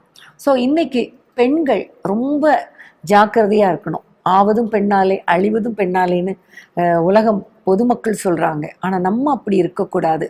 நம்ம வேதம் சொல்லுகிறபடி புத்தியுள்ள ஸ்திரீ தன் வீட்டை கட்டுகிறாள் என்று சொல்லுகிறபடி நம்ம ஒரு புத்தியுள்ள ஸ்திரீயாக, குடும்பத்தை கட்டுகிற ஒரு ஸ்திரீயாக நம்ம இருக்கணுமே தவிர நம்முடைய கைகளினால அதை இடித்து போடுகிற ஒரு ஸ்திரீயாக நம்ம இருக்கக்கூடாது. பிரியமானவர்களே, அடுத்ததாக நம்ம சாராளுடைய இன்னொரு கெட்ட ஒரு சுவாபம் என்னன்னு பார்த்தோம்னா, நம்ம ஆதியாகமம் 18:12 வாசிக்கலாம். ஆகையால் சாராள் தன் உள்ளத்திலே நகைத்து, நான் கிழவியும் என் ஆண்டவன் முதிர்ந்த வயதுள்ளவருமான பின்பு எனக்கு இன்பம் உண்டாயிருக்குமோ என்றாள். எதற்காக இப்படி சொன்னாங்க அப்படின்னு பார்த்தோம்னா 10th verse நம்ம வாசிக்கலாம். 10ஆம் வசனம். அப்பொழுது அவர், ஒரு உற்பவ கால திட்டத்தில் நிச்சயமாய் உன்னிடத்திற்கு திரும்ப வருவேன், அப்பொழுது உன் மனைவியாகிய சாராளுக்கு ஒரு குமாரன் இருப்பான் என்றார். சாராள் அவருக்கு பின்புறமாய் கூடார வாசலில் இதை கேட்டு கொண்டிருந்தாள். ஸோ ஆண்டவரிடத்துல வந்த ஒரு வார்த்தையை கேட்டு அவங்க நகைக்கிறத நம்ம பார்க்கிறோம். ஸோ அவங்க சூழ்நிலையை பார்த்து இது எப்படி நடக்கும் அப்படின்னு ஆண்டவர் பேர்ல விசுவாசம் இல்லாம போன ஒரு காரியத்தை நம்ம பார்க்கிறோம். எந்த சூழ்நிலையிலும் ஆண்டவரை சார்ந்து இருப்பது தான் ஆண்டவருடைய சித்தம். அதுதான் ஆண்டவர் நம்ம இடத்துல எதிர்பார்க்கிறார் இல்லையா? புதிய ஏற்பாட்டுல நம்ம பார்த்தோம்னா படவுல அழிவு படும் போது, அதாவது அந்த சீஷர்கள் மறுக்கரைக்கு போகும்போது பெருங்காற்றினால் அந்த படவு அலைவு பட்டது அப்படின்னு பார்க்கிறோம். அந்த அலைவுப்பட்ட சூழ்நிலையில அவங்க பயந்து போனதுனால, ஐயோ நம்ம அழிந்து போகிறோமே அப்படின்னு சொல்லி அவங்க பயந்து போனதுனால அவங்க ஆண்டவர்கிட்ட கேட்கிறாங்க, ஆண்டவரே பாருங்க, எழுப்பி பாருங்க அப்படின்னு சொல்லும்போது ஆண்டவர் சொல்லுகிறார், அற்ப விசுவாசிகளே, ஏன் உங்களுக்கு விசுவாசம் இல்லாம போயிற்று அப்படின்னு கேட்கிறார். சோ எவ்வளவு சிச்சுவேஷன் எவ்வளவு கிரிட்டிக்கலா இருந்தாலும் அதுல விசுவாசிக்கணும் அப்படிங்கிறது தான் ஆண்டவர் நம்ம இடத்துல எதிர்பார்க்கிறது. அதை இங்க சாராள் இடத்துல நம்ம பார்க்க முடியல. ஏற்கனவே வாக்குத்தத்தம் கொடுத்துதான் ஆண்டவர் புறப்பட்டு வருகிறார். திரும்ப திரும்ப வாக்குத்தத்தங்களை கொடுக்கிறார். அப்ப 2 பேரும் கூட தான் இருக்கிறாங்க. ஆனா இவனுக்குள்ள அந்த விசுவாசம் இல்லை. நகைத்தாள்னு சொல்லும்போது புதிய ஏற்பாட்டில் இன்னொரு சம்பவம் எனக்கு ஞாபகத்துக்கு வருது. ஒரு சிறு பெண்ணை எழுப்புவதற்காக, மரித்து போன ஒரு சிறு பெண்ணை உயிரோடு எழுப்புவதற்காக ஆண்டவர் அது வீட்டுக்கு போகும்போது எல்லாரும் கூடியிருந்தாங்க. அவங்கள பார்த்து சொல்றாரு, அழாதீங்க, இவள் நித்திரையா இருக்கிறாள் என்று சொன்ன உடனே எல்லாரும் நகைத்தார்கள் என்று பார்க்கிறோம். ஆண்டவர் சொல்கிறார், நித்திரையா இருக்கிறாள் அப்படின்னா தூங்கிட்டு தான் இருக்கிறா, அவ ஒன்றும் மறிக்கலைன்னு சொல்றாரு. ஆனா அந்த வார்த்தையை விசுவாசிக்காததுனால எல்லாரும் சிரிச்சாங்க. அப்பதான் ஆண்டவர் சொன்னார், நகைத்தவர்கள் எல்லாரும் நீங்க வெளியில போங்க என்று சொல்லிவிட்டு பிள்ளையின் தகப்பனையும் தாயையும் சீஷர்களையும் மாத்திரம் உள்ள கூட்டிட்டு போய் உயிரோடு கூட எழுப்பினார் என்று நம்ம பார்க்கிறோம். தலித்தாகுமி என்று சொல்லி உயிரோடு கூட எழுப்பினார். அப்போ அநேக நேரங்கள்ல ஆண்டவர் அற்புதம் செய்வார், அது தெரியும். ஆனாலும் இவர் எங்க எங்களுக்கு செய்ய போறார், மற்றவங்களுக்கு தான் செய்வார், எனக்கு செய்வாரா, இவ்வளோ காலமாச்சு, இனிமே எங்க செய்ய போகிறார் அப்படிங்கிற ஒரு ஏளனமான ஒரு நகைப்பு இல்லை. விசுவாசம் இருக்கும் ஒரு நேரம், ஆனாலும் சோர்வை வெளியே காட்டாம ஒரு நகைப்பு, அதெல்லாம் எங்க நடக்கும் அப்படிங்கிற மாதிரி. இன்னொரு பக்கம் அவிசுவாசத்தின் எதிரொலிப்பு தான் பயத்துல அலறது. ஒரு பக்கம் நகைப்பு, ஒரு பக்கம் பயத்துல அழுறது. இது எல்லாமே அவிசுவாசத்தின் அடையாளம். ஆனா அந்த அதை நம்ம தூக்கி வீசிட்டு நிச்சயமா கர்த்தர் அற்புதங்களை செய்வார். சாராளும் அப்புறமா பார்த்தா விசுவாசத்துக்குள்ள வந்துட்டா. அதை நம்ம முதல்ல டிஸ்கஸ் பண்ணோம். ஆனாலும் அவளுக்குள்ள அந்த நகைப்பு இருந்துச்சு. இன்னைக்கு உங்க வாழ்க்கையில நீங்க சோர்ந்து போகாதீங்க. வாக்குத்தத்தம் இன்னும் நிறைவேறலையே, அல்லது ஒரு பெரிய அற்புதத்தை இதை செய்வேன்னு சொல்லும் பொழுது இது எனக்கு நடக்குமா அப்படின்னும் அவிசுவாசமா நகைக்காதீங்க. கர்த்தர் உங்க வாழ்க்கையில மகிமையான காரியங்களை செய்வார். ஆமென். பிரியமானவர்களே, அடுத்ததாக சாராள் இடத்துல காணப்படுகிற இன்னொரு பேட் குவாலிட்டியை நம்ம பார்க்கும் பொழுது, அவள் தன்னுடைய அடிமை பெண்ணாகிய ஆகாரை கடினமாய் நடத்தினாள் என்று நம்ம பார்க்கிறோம். வசனத்தை வாசிப்போமா? ஆதியாகமம் 16:6. அதற்கு ஆபிராம் சாராயை நோக்கி, இதோ உன் அடிமை பெண் உன் கைக்குள் இருக்கிறாள், உன் பார்வைக்கு நலமானபடி அவளுக்கு செய் என்றான். அப்பொழுது சாராய் அவளை கடினமாய் நடத்தினபடியால் அவளை விட்டு ஓடி போனாள். பிரியமானவர்களே, இந்த சாராள் தான் ஆகாரை தன்னுடைய கணவருக்கு மறுமனையாட்டியாக கொடுத்தான். அவள் குழந்தை உண்டான உடனே வேதம் சொல்லுகிறது, ஆகார் கொஞ்சம் அற்பமாய் பார்த்தாள் என்று சொல்லி. இதனால சாராளுக்கு ரொம்ப கோபம் கடினமாய் நடத்தினதை பார்க்கிறோம். என்ன ஆனாலும் இவ்வளோ கடினமாக நடத்தியிருக்க கூடாது இல்லையா? ஒரு பணிப்பெண்ணை, தன்னிடத்தில் வேலை பார்த்த ஒரு பெண்ணை, அதுவும் அவள் ஒரு கர்ப்பிணி பெண், அவளை கடினமாக நடத்தியிருக்க கூடாது. இன்னும் பார்த்தா இதை விட ஒரு முக்கியமான காரியம் இன்னும் பார்க்கும் பொழுது ஆதியாகமம் 21ஆம் அதிகாரத்தில் நம்ம அதை வாசிக்கிறோம். 21:10 வாசிப்போமா? ஆபிரகாமை நோக்கி, இந்த அடிமை பெண்ணையும் அவள் மகனையும் புறம்பே தள்ளும். இந்த அடிமை பெண்ணின் மகன் என் குமாரனாகிய ஈசாக்கோடு சுதந்திரவாளியா இருப்பதில்லை என்றாள். இந்த இந்த இடத்துலையும் பார்க்கிறோம், குழந்தை பிறந்த பிறகு ஈசாக்குக்கும் இஸ்மவேலுக்கும் கொஞ்சம் பிரச்சனைகள் மாதிரி வருகிறது. அந்த நேரத்துல திரும்பவும் சாராள் சொல்றா, இவளை வெளியே தள்ளிருங்க அப்படின்னு சொல்லி அனுப்பி விடுறத நம்ம பார்க்கிறோம். ஸோ இந்த இடத்துல ரொம்ப ஒரு கடினமான ஒரு இருதயமுடைய சாராளை நம்ம பார்க்கிறோம். வயதானவள், ஒரு தாய் ஸ்தானத்தில் இருக்க வேண்டிய ஒரு சாராள் கடினமாய் நடத்துகிறத பார்க்கிறோம். முதல்ல கர்ப்பிணியாக இருக்கும் பொழுதும் கடினமாக நடத்தினான். இப்போ ஒரு குழந்தை வைத்து கொண்டு இருக்கிறான், எங்கே போவான்? இவள் தான் இதுக்கு எல்லாத்துக்குமே காரணம். ஆனால் இவளே ஆகார வெளியே போன்னு தள்ளுறது ரொம்ப கஷ்டமான ஒரு சுபாவம். இன்னும் நிறைய குடும்பங்களில் பார்த்தீங்கன்னா வேலைக்காரங்களை ரொம்ப கடினமாக நடத்துகிற பெண்களையும் பார்க்குறோம், சகோதரர்களையும் பார்க்குறோம். ஆண்டவர் ஒரு நாளும் இதை விரும்புகிறதே கிடையாது. ஏனென்றால் வேலைக்காரங்களை கர்த்தர் நமக்கு கொடுக்குறார், ஓகே, ஆனால் அவங்களும் ஒரு மனிதர்கள் தானே, அவங்கள அடிமைகள் கிடையாதே. ஏதோ அவங்க வறுமை நிமித்தம் நம்ம வீட்டில் வேலை செய்கிறாங்களே தவிர அவங்களுக்கும் ஒரு மனசுன்னு ஒன்று இருக்குது, அவங்களுக்கும் குடும்பம்னு ஒன்று இருக்குது, அவங்களுக்கும் தன்மானம்னு ஒன்று இருக்குது. ஸோ ரொம்ப வேதனைப்படுத்தக்கூடாது. வேதத்தில் நீதிமொழிகள் 31 அதிகாரத்தில் ஒரு குணசாலியான ஸ்திரியை குறித்து சொல்லும் பொழுது ஆண்டவர் அழகாய் சொல்லுகிறார், தன்னுடைய வேலைக்காரிகளுக்கு படி அளக்கிறாள். அப்போது நம்மள படி அளக்கிற ஒரு குணசாலியான ஸ்திரீகளாக இருக்கணும். அதே மாதிரி ஆண்டவர் சொல்கிறார், வேலைக்காரருடைய கூலி சாயங்காலம் வரைக்கும் உன் கையில் இருக்கக்கூடாதுன்னு சொல்கிறார். அநேகர் சம்பளம் கூட சரியாக கொடுக்கறது இல்லை, அடுத்த வாரம் தர்றேன், அதுக்கு அடுத்த வாரம் தர்றேன் அப்படின்னு தள்ளிகிட்டே போகிறது. இப்போது அவங்க என்ன செய்வாங்க? இந்த சம்பளத்தை நம்பி தான் வீட்டு வாடகை, சாப்பாடு எல்லாமே அவங்க வச்சுருக்காங்க, அவங்க இருக்காங்க. இப்படிப்பட்ட சூழ்நிலையில் வேலைக்காரருடைய சம்பளத்தை கரெக்டாக கொடுத்துடணும். அவங்களுடைய சம்பளம் ஒரு நாள் கூட எக்ஸ்ட்ராவாக நம்ம கையில் இருக்கக்கூடாது. அதே வேளையில் நம்மால் என்ற அளவுக்கு வேலை செய்கிறவங்களுக்கு ஹெல்ப் பண்ணணும். நீ அப்படி ஹெல்ப் பண்ணும்போது கண்டிப்பாக ஆண்டவர் உங்கள் குடும்பத்தை கர்த்தர் ஆசீர்வதிப்பார். ஒரு நாள் உங்களுக்கு குறைவே இருக்காது. ஆமேன். அதே வேளையில் நீங்கள் கடினமாக நடத்துனீங்கன்னா கண்டிப்பாக ஆண்டவர் அதை பார்த்து அவங்க திக்கற்றவங்க, சிறுமைப்பட்டவங்க, ஏழைகள், அவங்க கண்ணீர் வடிக்கும் பொழுது அந்த கண்ணீரை கர்த்தர் பார்த்து அதுக்குரிய காரியங்களை நம்மிடத்துல கேட்பார், கணக்கு கேட்பார். அதனால ரொம்ப கேர்ஃபுல்லாக இருக்கணும். இந்த சாராளை போல இப்படி கடினமாக நம்ம யாரையுமே நடத்தக்கூடாது. ஆமேன். இந்த நேரத்தில் இன்னொரு காரியத்தை சொல்ல விரும்புகிறேன். கடினமாய் நடத்தினாள் அப்படிங்கிற ஒரு வேர்டு கொஞ்சம் யோசித்து பாருங்க. உங்களுடைய ஸ்பாவத்தை கொஞ்சம் யோசித்து பாருங்க. நான் முதல்ல சொன்னேன் வேலைக்காரர்கள், வேலை செய்கிறவங்களை அப்படின்னு சொன்னேன். அதே வேளையில் அநேக பெண்கள் தன்னுடைய மாமியாரை கடினமாக நடத்துகிறாங்க. நிறைய மாமியார் மருமகளை கடினமாக நடத்துகிறாங்க. நிறைய பேர் தன்னுடைய கணவனை கடினமாக நடத்துகிறாங்க. நிறைய கணவர்கள் மனைவிகளை கடினமாக நடத்துகிறாங்க இல்லையா? சிலர் பெற்றோரை கடினமாக நடத்துகிறாங்க, சிலர் பிள்ளைகளை கடினமாக நடத்துகிறாங்க. இன்றைக்கி இந்த ஸ்பாவத்திலிருந்து ஒரு விடுதலை தாரும் ஆண்டவரே என்று கேட்கணும். கடினமாய் நான் நடத்த மாட்டேன், கடினமாய் பேச மாட்டேன். அப்போது இன்றைக்கு நம்ம இந்த சாராளிடத்திலிருந்து கற்றுக்கொள்கிற காரியம், கடினமாய் யாரையும் நம்ம நடத்தக்கூடாது. ஆமென். கர்த்தருக்கு ஸ்தோத்திரம். நீதிமொழிகளில் நம்ம பார்க்கிறோம், மெதுவான பிரதியுத்திரம் உக்கிரத்தை மாற்றும், கடுஞ்சொற்களோ கோபத்தை எழுப்பும். ஸோ நம்முடைய வாய்ஸ் ஏற ஏற ஏற மற்றவங்களுக்கு அது கோபத்தை எழுப்புகிறதா மாறுது. அதே வேளையில் சாஃப்டாக பேச நம்ம கற்றுக்கொள்ளும் பொழுது அது எவ்வளோ பெரிய உக்கிரமாக இருந்தாலும் அதை அப்படியே மாற்றிடும்.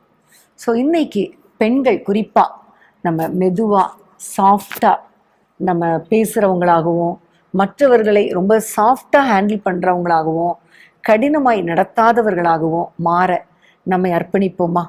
நிச்சயமாக ஆண்டவர் இதற்கேற்ற ஆசீர்வாதங்களை நம்முடைய வாழ்க்கையில் நமக்கு கட்டளையிடுவார். பிரியமானவர்களே, இன்றைக்கு ஒரு அருமையான ஒரு கேரக்டர் ஸ்டடியை நம்ம பண்ணோம். அதாவது ஒரு நபருடைய முழு குணநலங்களை நம்ம இன்னைக்கு தியானித்தோம். சாராளை குறித்து நம்ம இன்னைக்கு தியானிக்க ஆண்டவர் கிருபை பாராட்டினார். ஆபிரகாமின் மனைவியாக அந்த ஜாதிகளின் தாயாகிய சாராளை குறித்து தான் நம்ம இன்னைக்கு தியானித்தோம். அவங்க கிட்ட என்னென்ன குணநலங்கள் இருந்தது என்பதை நம்ம தியானித்தோம் இல்லையா? முதலாவதாக கணவனுக்கு கீழ்ப்படுகிற ஒரு நல்ல மனைவியாக இருந்தாங்க நம்ம பார்த்தோம். இரண்டாவதாக வந்தவர்களுக்கு நல்ல உபசரிப்பு செய்த ஒரு நல்ல ஸ்திரீயாக நம்ம பார்த்தோம். மூன்றாவதாக விசுவாசித்து ஒரு பெரிய ஆசீர்வாதத்தை ஆண்டவர் வாக்குத்தத்தம் பண்ணின அந்த ஆசீர்வாதத்தை சுதந்திரித்து கொண்டாங்க என்பதை நம்ம பார்த்தோம். நான்காவதாக தன்னுடைய உயர்ந்த நிலைமையில ஆண்டவருக்கு அந்த மகிமையை செலுத்தி ஆண்டவரை மகிமைப்படுத்தின ஒரு ஸ்திரீயாக இருந்தாங்க நம்ம பார்த்தோம். அது மாத்திரமல்ல, சாராளிடம் இருந்த தீய குணங்கள், பேட் குவாலிட்டிஸ் என்னென்ன என்பதையும் நம்ம இன்னைக்கு தியானித்தோம். முதலாவதாக தன்னுடைய கணவனோட கூட இணைந்து பொய் சொல்லுகிறதுல ஒருமனப்பட்டாங்க என்பதை நம்ம பார்த்தோம். இரண்டாவதாக ஆண்டவர் அவங்களுக்கு வாக்குத்தத்தம் பண்ணி இருந்தும் அதை அறியாமல் செயல்பட்ட ஒரு சாராளை நம்ம பார்த்தோம். மூன்றாவதாக அந்த செயல்பாட்டுல கணவனையும் வற்புறுத்தி ஆண்டருடைய சித்தத்தின்படி நடக்க விடாம வழிவிலக செய்த ஒரு மனைவியாக பார்த்தோம். நான்காவதாக ஆண்டவர் இப்படி ஆசீர்வதிப்பேன் அப்படின்னு சொல்லும் போது சூழ்நிலையை பார்த்து இது எப்படி நடக்கும் அப்படின்னு நகைத்த ஒரு ஸ்திரீயை நம்ம பார்த்தோம். கடைசியாக நம்ம பார்த்தோம், அடிமை பெண்ணாகிய ஆகாரை அவங்களே அவங்க குடும்பத்துக்குள்ள இணைத்து பின்பு கடுமையாக நடத்தின ஒரு ஸ்திரீயை நம்ம பார்த்தோம். இப்படிப்பட்ட கெட்ட குணநலங்கள் நம்ம இடத்துல காணப்படக்கூடாது, நம்ம வாழ்க்கையில இருக்கக்கூடாது. அதற்கு மாறாக அவங்க கிட்ட இருந்த நல்ல குணங்கள், ஆண்டவருக்கு கீழ்ப்படிதல், ஆண்டவர் பேர்ல வைக்கிற விசுவாசம், இன்னும் ஆண்டவரை மகிமைப்படுத்துதல், குடும்பத்துல மற்றவர்களுக்கு பெரியவர்களுக்கு கீழ்ப்படுகிற அந்த சுவாபங்கள் காணப்படணும் என்று சொல்லி நம்ம ஜெபிக்கலாம். ஸ்தோத்திர ஆண்டவரே, நன்றியோடு நாங்கள் துதிக்கிறோம் அப்பா. இவ்வளவு நேரமும் ஆண்டவரே சாராளை குறித்து ஆராய்ந்து பார்க்க கர்த்தர் கொடுத்த கிருபைக்காக ஸ்தோத்திரம். நிறைய காரியங்களை எங்களுக்கு கற்றுக் கொடுத்தீரே, அதற்காக ஸ்தோத்திரம் அப்பா. அவளிடத்திலிருந்து காணப்பட்ட ஆண்டவரே நல்ல குணங்களின்படி அப்பா நாங்கள் உமக்கு கீழ்ப்படுகிறவர்களாக, ஆண்டவரே எங்களுடைய குடும்பத்தினருக்கு கணவருக்கு கீழ்ப்படுகிறவர்களாக எங்கள் ஒவ்வொருவரையும் நீர் மாற்ற வேண்டும் என்று நாங்கள் ஜெபிக்கிறோம் அப்பா. ஆண்டவரே விருந்தோம்புகிற ஆண்டவரே அந்த நல்ல குணம், உம்மை மகிமைப்படுத்துகிற குணம், ஆண்டவரே விசுவாச வாழ்க்கையில முன்னேறுகிற ஒரு குணம் எங்களுக்குள்ளே காணப்படும்படி கர்த்தர் கிருபை பாராட்டுவீராக. சாராளை போல கர்த்தாவே நாங்கள் விசுவாசத்தோடு கூட எல்லா சூழ்நிலைகளிலும் ஆண்டவரே அதை ஜெயிப்பதற்கான பலனை நாங்கள் பெற்றுக்கொண்டு உம்முடைய நாமத்தை மகிமைப்படுத்த கர்த்தர் எங்களுக்கு கிருபை கொடுங்கப்பா. எல்லாவற்றிலும் உம்மை உயர்த்துகிற ஒரு வாழ்க்கை வாழ கர்த்தர் கிருபை பாராட்டுங்க. அதே வேளையில ஆண்டவரே சாராளிடத்திலே காணப்பட்ட தேவையில்லாத தீய சுபாவங்கள் எங்களை விட்டு விலகட்டும் கர்த்தாவே. உம்முடைய சித்தத்துக்கு எங்களை அர்ப்பணிக்காத வாழ்க்கை வேண்டாம் ஆண்டவரே. அப்பா உமக்கு பிரியமாய் வாழ்ந்து உம்முடைய நாமத்தை மகிமைப்படுத்தணுமே, உம்முடைய வாக்குத்தத்தங்களை நாங்கள் உண்மையாய் விசுவாசிக்கணுமே கர்த்தாவே. மற்றவர்களை அன்போடு நாங்கள் நடத்தணுமே அப்பா. ஆண்டவரே இப்படிப்பட்ட நல்ல சுபாவங்களை எல்லாம் கர்த்தர் எங்களுக்கு கொடுப்பீராக நாங்கள் ஜெபிக்கிறோம். ஆண்டவரே உமக்கு நன்றி அப்பா. ஒருவேளை நாங்கள் எந்தெந்த காரியங்களிலே குறைவுபட்டு இருக்கிறோமோ அந்தந்த காரியங்களிலெல்லாம் எங்களுக்கு உணர்த்தின தேவன் எங்களை சரிப்படுத்தி சீர்படுத்தி எங்களை நிலைநிறுத்த வேண்டும் என்று நாங்கள் ஜெபிக்கிறோம். உம்முடைய வருகை வரும்பொழுது எங்களை மாசற்றவர்களாக குற்றமற்றவர்களாக உம்முடைய வருகையை நிறுத்த வேண்டும் என்று நாங்கள் ஜெபிக்கிறோம் அப்பா. வலுவாதபடி எங்களை காக்கிற தேவனை உம்முடைய வருகை வரைக்கும் எங்களை வழி நடத்துவீராக. எங்களோடு கூட இணைந்து அப்பா இந்த நிகழ்ச்சியை பார்த்து கொண்டிருக்கிற ஒவ்வொருவருக்காக நாங்கள் ஜெபிக்கிறோம் அப்பா. ஒவ்வொருவருடைய குடும்பங்களையும் ஆசீர்வதிப்பீராக. என்னென்ன ஆசீர்வாதங்கள் எல்லாம் இல்லையோ அந்த பிள்ளைகளுக்கு ஆண்டவரை ஆசீர்வாதங்களை அளவில்லாமல் ஆண்டவரை நீர் கொடுக்க வேண்டும் என்று ஜெபிக்கிறோம் அப்பா. எல்லா தடைகள் மாறட்டும், எல்லா குறைவுகள் நிறைவாகட்டும் ஆண்டவரே. நிரம்பி வழிகிற ஆசீர்வாதங்களினால சந்தோஷமான நாட்களினால உம்முடைய பிள்ளைகளை ஆண்டவரே நிரப்ப வேண்டும் என்று திருப்தியாக்க வேண்டும் என்று உம்மை நோக்கி நாங்கள் பார்க்கிறோம் அப்பா. எல்லா கட்டுகள் உடைக்கப்படட்டும். இவர்களுக்கு விரோதமாக பேசப்படுகிற ஆண்டவரை காரியங்கள் எல்லாம் இயேசுவின் நாமத்தில் ஆண்டவரே ஸ்டாப் பண்ணுவீராக ராஜா. உடைய பிள்ளைகளை ஆசீர்வதிங்க. நன்மையும் கிருபையும் தொடரட்டும். ஒரு சந்தோஷமான குடும்ப வாழ்க்கை வாழ, சந்தோஷமான எதிர்காலத்தை பெற்றுக்கொள்ள உடைய பிள்ளைகளுக்கு கிருபை பாராட்ட வேண்டும் என்று ஜெபிக்கிறோம். வீட்டுக்குள்ளே வாக்குவாதம், கோபம், சண்டை, சச்சரவு ஒன்றும் வேண்டாம் கர்த்தாவே. ஒரு மெதுவான ஒரு சாஃப்டான நேச்சரை உடைய பிள்ளைகளுக்கு கொடுத்து சமாதானமான சூழ்நிலை கொடுத்து சந்தோஷமாய் வாழ கர்த்தர் கிருபை பாராட்டுவீராக. ஆண்டவரே உமக்கு ஸ்தோத்திரம். ஆண்டவரே நீர் எங்களுக்கு வாக்குத்தத்தம் பண்ணின ஒவ்வொரு ஆசீர்வாதங்களையும் சுதந்திரித்துக் கொள்ள கிருபை தாரும். இயேசுவின் நாமத்தில் ஜெபிக்கிறோம் பிதாவே. ஆமென். ஆமென். ஆமென். பிரியமானவர்களே, இந்த எபிசோட உங்களுக்கு உங்களுக்கு மிகுந்த பிரயோஜனமாக இருந்திருக்கும் நாங்க நினைக்கிறோம். ரொம்ப கம்மியான டைம்ல ஆண்டவர் நிறைய காரியங்களை நம்மளுக்கு கற்றுக் கொடுத்திருக்கிறார். நம்ம ப்ராக்டிக்கலா நம்மளுடைய டெய்லி லைஃப்ல நம்ம இதெல்லாம் நம்ம அபியாசப்படுத்தும் போது ஆண்டவர் நம்ம வாழ்க்கையிலையும் பெரிய அற்புதங்களை செய்வார். ஆமீன். இதே மாதிரி இன்னும் நிறைய கேரக்டர் ஸ்டடி நீங்கள் கூட பண்ணலாம். ரெபேக்காலை எடுத்துக்கொள்ளலாம், ஏவாளை குறித்து நம்ம தியானம் பண்ணலாம். இப்படி நிறைய பழைய ஏற்பாட்டு ஸ்திரீகள், புதிய ஏற்பாட்டு ஸ்திரீகள், பழைய ஏற்பாட்டு பரிசுத்தவான்கள், புதிய ஏற்பாட்டு பரிசுத்தவான்கள், இப்படி ஒவ்வொருத்தரையாக எடுத்து ஒரு அட்லீஸ்ட் வாரத்துக்கு ஒரு கேரக்டர் ஸ்டடி பண்ணாலே நல்லாயிருக்கும். ஸோ இது உங்களுக்கு ஒரு மாடல் தான் நாங்கள் பண்ணி காட்டுறோம். இன்னும் நிறைய காரியங்களை நீங்கள் மெடிடேட் பண்ணுங்கள். ஆண்டவர் உங்களுக்கு நிறைய காரியங்களை கற்றுக் கொடுப்பார். என்னென்ன செய்யணும், என்னென்ன செய்யக்கூடாது, எப்படி நடக்கணும், எப்படி நடக்கக்கூடாது, இதெல்லாம் ஆண்டவர் கற்றுக் கொடுக்கும் பொழுது உடனே ஒப்பு கொடுத்து ஜெபம் பண்ணுங்க. கர்த்தர் உங்கள் வாழ்க்கையில் மகிமையான காரியங்களை செய்வார். ஆமென். மீண்டும் அடுத்த வாரம் வேதமே மனமகிழ்ச்சியில உங்களை நாங்கள் சந்திக்கிறோம். கர்த்தர் உங்கள் ஒவ்வொருவரையும் அளவில்லாமல் ஆசீர்வதிப்பாராக. ஆமென். பிரியமானவர்களே, நாளை இரவு ஞாயிற்றுக்கிழமை இரவு 9:30 மணிக்கு இரவு ஜெபம் இருக்கிறது. நீங்கள் அதில் கலந்து கொள்ளும்படி உங்களை அன்புடன் கேட்டுக்கொள்கிறோம். 1 மணி வரைக்கும் தான் இந்த இரவு ஜெபம். ஸோ டக்குன்னு முடிஞ்சிரும். குடும்பமாக கலந்து கொண்டு ஆசீர்வாதங்களை பெற்றுக்கொள்ளுங்கள். அன்பான தேவனுடைய பிள்ளைகளே, இச்செய்தி உங்களுக்கு மிகுந்த ஆசீர்வாதமாக இருந்ததென்று நாங்கள் நம்புகிறோம். தொடர்ந்து எங்கள் செய்திகளை கேட்டு கர்த்தருக்குள் ஆசீர்வதிக்கப்பட ஜீசஸ் மீட்ஸ் மினிஸ்ட்ரீஸ் என்கிற எங்கள் யூடியூப் சேனலை சப்ஸ்கிரைப் செய்யுங்கள். மேலும் உங்கள் ஜெப உதவிக்கு எங்களோடு நீங்கள் தொடர்பு கொள்ள வேண்டிய தொலைபேசி எண் 9842252836 மற்றும் 7299546363. Email gpsrobinson@hotmail.com. கர்த்தர் உங்களை ஆசீர்வதிப்பாராக.